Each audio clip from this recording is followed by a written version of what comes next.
Morning guys! Dito muna ako sa baba ha, magpaano kasi maliligo ako saglit. Ito guys, magpapa-beauty breast muna si Mudra kasi napagod. Ito guys, mainit na naman ang panahon. Ito, magpapahinga muna si Mudra. Tsaka yung mga real talk tayo guys. Yung mga ano talaga may stress talagang nangyayari, no? Mga stressful in life. Kung meron kayong kakilala guys, no, sabi ko sa inyo, kausapin nyo lang para maano yung utak din nila. Sa real talk natin pag-uusapan mga stress, ang mga may kapansanan ganyan.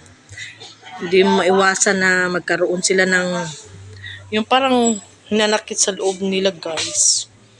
Dito tayo guys kasi maingay. Upo tayo dito.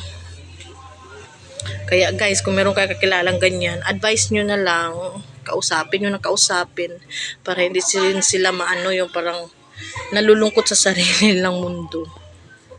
Oo, kasi ako naman ganun talaga ako guys. Kinakausap ko talaga lagi guys.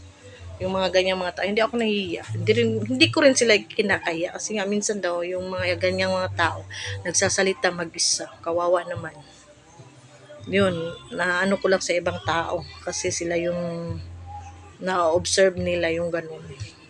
Kasi ako talaga dito hindi ako lumalabas. Noong time na nagkaroon ako ng ganyang idea, sabi ko, why not hindi kausapin lang natin yung mga may ganyang kapansanan. Hindi naman sila nangangano. Yung parang ilalabas lang nila yung sama ng loob at saka papaliwanag nila ano nangyayari sa buhay nila. Makinig lang tayo ng makinig hanggang makuha natin kung anong ibig sabihin nung sinasabi nila. At least mapaliwanagan at magkaroon sila ng kaibigan, new mind, new sets, ganun. Kawawa yun yung mga ganyang mga tao. Hindi ko tinuturing na iba sila. Parang normal lang sa akin na nakakausap ko yung ganyang mga tao pero stress na pala sa buhay. Pero ako naman nagbibigay ako ng advice. Hirap guys kasi maraming mga maiingay dito. Pero kung meron kayong ganyang mga kaibigan guys, dapat anuhin nyo, parang gabayan nyo na lang. Kung nasa sa loobin nila makinig. Kung anong hinanakit, makinig na lang tayo. Tapos kung may iba ipapayo tayong maganda, magpayo na lang tayo ng maganda. Huwag na natin dagdagan pa yung mga...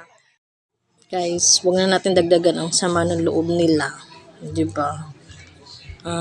Masasabi ko na lang guys, kung meron kayong kaibigan ganyan, kasi meron ganun guys nauwi lang sa pagpapakamatay. Kaya habang maaga agapan na natin. Kaya guys, ito lang mapapayo ko. Kaya habang maaga pa, kung may kaibigan kanyan, agapan nyo na.